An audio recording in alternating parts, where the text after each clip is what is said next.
नमस्कार, ये है कहानियों का अद्भुत संसार किस्सा कहानी। और किस्सा कहानी में मैं मंजीत ठाकुर आपको सुना रहा हूँ कर्नल रंजीत का लिखा एक जासूसी उपन्यास जिसका शीर्षक है भयंकर मूर्ति। इसमें अब तक आपने सुना कि मेजर बलवंत जो हैं कर्नल रंजीत के इस उपन्यास के नायक और जासूस सोनिया के साथ दिल्ली पहुंचते हैं, जहां पर उन्हें एक म्यूजियम में उस म्यूजियम के मालिक की मौत या लाश का मुआयना करने का मौका मिलता है और उसकी पूछताछ वो कर रहे हैं। अब आप सुनिए इस कहानी का, इस उपन्यास का तीसरा एपिसोड, जिसका शीर्षक है प्रतिशोध की देवी। इंस्पेक्टर धर्मवीर ने नेतृत्व किया। मेजर, सोनिया और डिक्सन अजायब घर में दाखिल हुए। वहां एक अनोखा वातावरण था। ऐसा मालूम होता था जैसे मनुष्य आज से 3000 वर्ष पहले के संसार में घूम रहा हो। जिस कमरे में दीवान सुरेंद्रनाथ की लाश पड़ी थी उसे आदिम जातियों की भयानक देवी देवताओं की काली काली मूर्तियों ने बेहद रहस्यपूर्ण बना दिया था। डिक्सन के बयान के अनुसार कमरे में सचमुच प्रकाश कम था।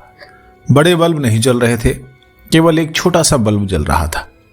कमरे की पिछली दीवार के साथ एक अलमारी खड़ी थी।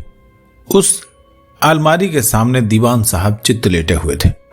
पिछली दीवार में एक खिड़की थी जिस पर पर्दा पड़ा हुआ था। मेजर ने पर्दा उठा दिया। कमरे में प्रकाश फैल गया। उस दीवार के साथ दाईं ओर लगभग 8 फुट ऊंचा बुत खड़ा था। मेजर ने दीवारों पर नजर डाली। जगह जगह छोटे छोटे बुत टंगे थे जो शिल्पकला के शानदार नमूने थे। क्या ये बुत आप तैयार करते हैं? मेजर ने डिक्सन से पूछा। नहीं, मैं अकेला नहीं करता। लगभग 10 देशों के 60 शिल्पकार हैं। वर्कशॉप संतनगर में है। ये तो बस शोरूम है। उन शिल्पकारों में कोई दीवान साहब का दुश्मन तो नहीं था? नहीं, वे सब दीवान साहब के भक्त थे। असल में दीवान साहब कला के बड़े कद्रदान थे।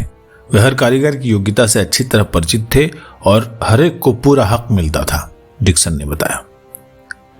कमरे का अच्छी तरह निरीक्षण कर चुकने के बाद मेजर लाश के पास पहुंचा। उसने उंगली से 3 फुट की उस भारी मूर्ति की ओर संकेत किया जो दीवान सुरेंद्रनाथ की मृत्यु का कारण बन गई थी। वो मूर्ति मृतक की खोपड़ी के पास पड़ी थी। खोपड़ी के नीचे खून की मोटी तह जमी हुई थी। डिक्सन ने कहा, यह मूर्ति अफ्रीका के मेराम्बू जाति की देवी जुम्बी की है। जुम्बी प्रतिशोध, तबाही और बर्बादी की देवी है, लेकिन इस देवी के बारे में कहा जाता है कि ये अच्छे लोगों की रक्षा करती है और बुरे लोगों को मटियामेट कर देती है। मेजर के माथे पर बल पड़ गया और वो उस मूर्ति की ओर गहरी नजरों से देखने लगा। फिर उसने कुछ सोचते हुए पूछा, ये मूर्ति कहां रखी रहती थी? डिक्सन ने उत्तर दिया, अलमारी के ऊपर। मेजर देवी जुम्बी की मूर्ति का निरीक्षण करने लगा। इस मूर्ति के सिर पर शेर का चेहरा है और माथे पर एक फनियर सांप लटका हुआ है। गर्दन के पीछे गोल और सफेद प्लेट है जो सूरज का चिन्ह है। बहुत अच्छी मूर्ति है जो इस देवी का स्वभाव प्रकट करती है। और यह कहकर मेजर लाश पर झुक गया। इसके बाद वह घुटनों के बल बैठ गया। उसने जेब से माइक्रोस्कोप निकाला जिसे वो हमेशा अपने पास रखता था। उसने वो यंत्र अपनी दाहिनी आंख से लगा लिया। लाश के 1 फुट के फासले पर एक बहुत ही छोटी और चपटी सी चीज पड़ी थी। मेजर उसे उठाकर देखने लगा। वो कांसे की एक तख्ती थी जिस पर जानवरों के चित्र बने हुए थे। मेजर ने कांसे की वो तख्ती डिक्सन की ओर बढ़ाते हुए कहा, मैं समझता हूं इस तख्ती पर जो जानवर बने हुए हैं वो सभी चित्रलिपि है। ये कौन सी भाषा है? क्या आप इसे पढ़ सकते हैं? डिक्सन ने उस तख्ती को उलट पलट कर देखते हुए कहा, जी हां, ये सुहाइली भाषा का पुराना रूप है। ये मेराम्बू जाति के सरदार बोरगेबो की मुहर है। 2री सदी में ये अफ्रीका के एक विशाल भाग का राजा था। इस मुहर पर लिखा है, बोरगेबो पहाड़ों से अधिक शक्तिशाली, सूरज से अधिक प्रकाशमान। मेजर ने वो मुहर डिक्सन से वापस ले ली और उसे देखते हुए बोला, एक बात मेरी समझ में नहीं आई। ये पुरानी मुहर में आधुनिक प्रकार का पिन किसने लगाया है? शायद कोई इसे टाइपिन के रूप में इस्तेमाल करता रहा है। मैं जानना चाहता हूं कि यह टाइपिन किसका है। डिक्सन अपना सर खुजलाने लगा और कुछ हिचकिचाते हुए बोला, यह टाइपिन डॉक्टर बैनर्जी का है। यह टाइपिन उसकी पत्नी ने उसे उपहार में दिया था। यह मुहर रजनी के पिता प्रोफेसर मोरावियो को एक आदिवासी ने दी थी। मेजर ने इंस्पेक्टर धर्मवीर की ओर मुंह फेरते हुए कहा, आप जरा डॉक्टर बैनर्जी को यहां बुलाइए। क्या आप उनसे मिलकर पूछताछ कर चुके हैं? नहीं, डॉक्टर साहब तो सोए पड़े हैं, मैं जाकर देखता हूं, शायद अब जाग गए होंगे। इंस्पेक्टर दरवाजे से निकलकर ऊपर चला गया। मेजर ने दीवान सुरेंद्रनाथ की भिजी हुई दाहिनी मुट्ठी मुश्किल से खोली। मुट्ठी में एक कागज था जो बुरी तरह मसला हुआ था। मेजर ने बड़ी सावधानी से उसे खोला। डिक्सन बड़ी भेदती नजरों से मेजर की हर हरकत का निरीक्षण कर रहा था। कागज जब पूरी तरह खुल गया तो डिक्सन ने कहा, यह तो कश्मीर में खुदाई संबंधी रिपोर्ट है जो कल मैंने और डॉक्टर साहब ने मिलकर तैयार की थी। मैं समझता हूं कि जब दीवान साहब की हत्या की गई थी उस समय यह रिपोर्ट उनके हाथों में थी। रूपा का बयान है कि दीवान साहब डॉक्टर साहब से मिलने ऊपर नहीं गए थे, तो फिर यह रिपोर्ट उनके हाथ कैसे लग गई? कहीं डॉक्टर साहब ने कल रात को ही तो यह रिपोर्ट उनको नहीं भिजवा दी थी? मेजर ने पूछा।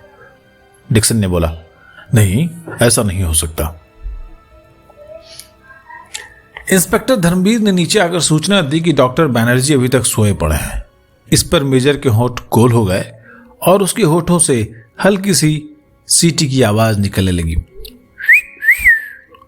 इंस्पेक्टर धर्मवीर को जब इस नई खोज का पता चला तो उसने कहा, टाइप इन और रिपोर्ट, डॉक्टर बनर्जी के सिवा दीवान साहब का भला और कौन हत्यारा हो सकता है? मेजर मुस्कुराया और बोला, इंस्पेक्टर साहब, क्या कभी ऐसे हत्यारे से आपका वास्ता पड़ा है जो अपने अपराध के इतने स्पष्ट चिन्ह अपने पीछे छोड़कर जाए और फिर जाकर आराम से सो जाए? इंस्पेक्टर ने कहा, हत्यारा घबरा भी तो जाता है। मेजर ने इंस्पेक्टर की बात पर कोई ध्यान नहीं दिया। वो डिक्सन से बोला, हत्या की वारदात के समय इस घर में रूपा, लक्ष्मी, डॉक्टर बनर्जी और सिद्दीकी मौजूद थे। जी हाँ, और कल रात जब रिपोर्ट तैयार की जा रही थी तो उस समय वहां कौन कौन मौजूद था? मैं, डॉक्टर बनर्जी, मिसेज रजनी और राजेश, कभी कभी सिद्दीकी और रूपा भी भीतर आ जाते थे। डॉक्टर बनर्जी किस लिबास में थे? उन्होंने नाइट सूट पहना हुआ था। इसका मतलब यह हुआ कि उनका टाइप इन कोई भी निकाल कर ले जा सकता था। हाँ, लेकिन रिपोर्ट तो रात के 11 बजे पूरी हुई थी। 2-4 बातें फिर भी रह गई थी। डॉक्टर साहब ने तो कहा था कि वह सुबह उठकर रिपोर्ट की अंतिम रूप देंगे। ये रिपोर्ट जो आपने दीवान साहब की मुट्ठी से बरामद की है हर तरीके से पूरी है। इसका मतलब है कि रिपोर्ट सुबह डॉक्टर साहब की मेज से उठाई गई या? डिक्सन कुछ कहते कहते रुक गया। यह रिपोर्ट ही तो उलझन पैदा कर रही है, मेजर ने कसमसाते हुए कहा। क्या यह रिपोर्ट तैयार करना जरूरी था? जी हां, दीवान साहब ये जानना चाहते थे कि कश्मीर में खुदाई पर ठीक ठाक कितना रुपया खर्च होगा। फिर वो थोड़ा रुक गया और बोला, दीवान साहब पर उनकी बेटी की इन बातों का प्रभाव होने लगा था कि एक बेकार की मुहिम में पैसा बर्बाद कर रहे हैं, इसलिए वो कश्मीर में खुदाई की मुहिम पर अधिक धन खर्च करने के लिए तैयार नहीं थे। वो बता ही रहा था कि इतने में हबशी सिद्दीकी वहां आ पहुंचा। उसने डिक्सन को देखकर सलाम किया और बोला, मेरी तबीयत अब कुछ ठीक हो गई है। मालिक की मौत का मुझे बहुत दुख है। वो बड़े दयालु थे। मैं तो ये सोचकर कांप रहा हूं कि जब बेटी रजलीमू यहां आएगी तो उस पर क्या बीतेगी। सिद्दीकी रजनी को रजलीमू कहकर पुकारता था। सिद्दीकी का कद मझोला और बदन गठा हुआ था। उसकी आंखों में रंगभेद से पैदा होने वाली घृणा की तीखी चमक थी। उसने मेजर, सोनिया और इंस्पेक्टर धर्मवीर की ओर लापरवाही से देखते हुए कहा, क्या मैं मालिक को एक नजर देख सकता हूं? क्यों नहीं, मेजर ने उत्तर दिया। उसने दीवान साहब के दोनों पैर अपने हाथों से छुए और फिर अपने दोनों हाथों की उंगलियां अपने माथे पर फेरने लगा। उसकी आंखें सजल हो उठी थी। एकाएक उसकी दृष्टि लाश के पास पड़ी हुई मूर्ति पर जमकर रह गई। उसके शरीर में कपकपी सी पैदा हुई और वो हाथ जोड़कर एक कदम पीछे हट गया। अब उसकी आंखों में भय था। दहशत से उसकी आंखें उबली पड़ रही थी। उसने कांपते हुए सर में कहा, ज़ोंबी, तेरे बदला लेने के ढंग भी निराले हैं। तेरा वार कभी खाली नहीं जाता। तू अपना बदला लेने के लिए कहां कहां पहुंच जाती है। तू उन लोगों को कभी क्षमा नहीं करती जो तेरे राज्य में आकर हमारे पुरखों की कब्रें खोदते हैं। इसके बाद सिद्दीकी ने मेजर और इंस्पेक्टर धर्मवीर की ओर घूमते हुए कहा, मैंने दीवान साहब और प्रोफेसर मोरावियो को मना किया था कि वो हमारे इलाके में खुदाई से बाज आए। रजलीमू और कमलीमू की माताओं की मौत के बाद मैंने उनको ये दोबारा चेतावनी दी थी। ये मेरी बात पर ध्यान नहीं देने का नतीजा है। सिद्दूकू के इन शब्दों का सभी उपस्थित लोगों पर बड़ा गहरा असर हुआ। एकमात्र मेजर ही था जो प्रभावित नहीं हुआ था। उसने कहा, तुम ये बताओ कि सुबह से अब तक कहां थे? ऊपर अपने कमरे में था, मेरी तबीयत ठीक नहीं थी। तुमने किसी को म्यूजियम में दाखिल होते भी नहीं देखा? किसी को नहीं। ऊपर मेरा कमरा पिछले भाग में है, वहां से मैं कुछ भी नहीं देख सकता। उसकी खिड़की से केवल बाहर का आकाश देख सकता हूं। अच्छा, तो ये बताओ कि सामने की अलमारी पर देवी जुम्बी की मूर्ति किसने रखी थी? मैंने रखी थी, सिद्दूकू ने उत्तर देते हुए कहा। भारी चीजें उठाने के लिए मुझे ही बुलाया जाता है। तो क्या अलमारी के पीछे का पर्दा भी तुमने हटाया था? जी हां, डॉक्टर बनर्जी ने यही हुक्म दिया था।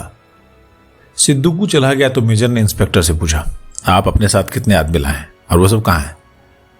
2 सब इंस्पेक्टर हैं जो इस कोठी के इर्द गिर्द गश्त लगा रहे हैं और अपने तौर पर पूछताछ कर रहे हैं। 3 कांस्टेबल हैं जो मैंने अलग अलग जगहों पर तैनात कर दिए हैं। बस इतने आदमी काफी हैं, मेजर बोला। क्या आपने फोटोग्राफर और उंगलियों के निशानों के माहिर को फोन कर दिया है?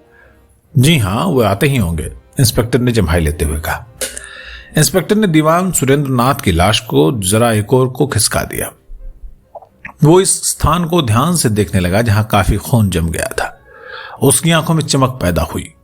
वो उठकर पिछली दीवार की ओर गया जहां एक चक्करदार सीढ़ी ऊपर जाती थी। इंस्पेक्टर उस सीढ़ी तक जाकर वापस आया और उसने डिक्सन से पूछा, डॉक्टर बनर्जी किस तरह के जूते पहनते थे? जब घर में होते हैं तो टेनिस शू पहनते हैं, डिक्सन बोला। इंस्पेक्टर के चेहरे पर मुस्कुराहट का प्रकाश फैल गया। मेजर साहब, मैं समझता हूं अब हमें ज्यादा माथा मारने की जरूरत नहीं है, पहली हल हो चुकी है। आप जरा मेरे साथ इधर आइए। इंस्पेक्टर ये कहकर मेजर को उस चक्करदार सीढ़ी की ओर ले गया और फिर फर्श की ओर उंगली से संकेत करते हुए बोला, आप जरा पैर का ये निशान देखिए, ये रबड़ के जूते का निशान है। इस जूते के तले ने छोटे छोटे चौकोर निशान भी बना दिए। मेजर ने झुककर खून से बना हुआ निशान देखा और बड़े गंभीर स्वर में धीरे से कहा, इंस्पेक्टर साहब, आप ठीक कहते हैं। अब आप जरा इधर आइए। इंस्पेक्टर लाश और सीढ़ी के बीच एक स्थान पर जाकर रुक गया। मेजर ने देखा वहां भी खून के धब्बे थे। क्या अब भी किसी संदेह की गुंजाइश रह जाती है? इंस्पेक्टर ने पूछा। यह हत्या का एक स्पष्ट मामला है। सारी बातें इसी ओर संकेत करती हैं कि डॉक्टर बनर्जी ने दीवान साहब की हत्या की है। माफ कीजिएगा, मैं इतनी जल्दी कोई नतीजा नहीं निकाला करता। टेनिस शू, खून के धब्बे, पैर का खून लगा निशान, इनसे यह कहां सिद्ध होता है कि हत्यारा डॉक्टर बनर्जी है? मेरी बुद्धि नहीं मानती कि डॉक्टर बनर्जी जैसा सुशिक्षित व्यक्ति अपनी बर्बरता से अपने उपकारी की हत्या कर सकता है और फिर अपनी नादानी का प्रमाण देते हुए यहां अपनी टाइपिंग, अपनी रिपोर्ट, अपने पैरों के निशान छोड़कर जा सकता है। अभी कहानी जो है वो धीरे धीरे उलझती जा रही है। हत्यारा कौन है? जासूसी कहानियों का तो यह है कि हत्यारा कौन है। स्पष्ट प्रमाण मिल रहे हैं लेकिन मेजर उससे मना कर रहे हैं। क्या होगा अगले एपिसोड में सुनिए, जिसका शीर्षक होगा प्राचीन काल की महारानी। कहानी ये कर्नल रंजीत की है। उपन्यास का नाम भयंकर मूर्ति, आवाज मंजीत ठाकुर की। अच्छा लग रहा हो, लगातार हम आपको सुनवाने की कोशिश करेंगे, तो इस चैनल को सब्सक्राइब करिए और अपना प्यार कमेंट में लुटाइए। नमस्कार।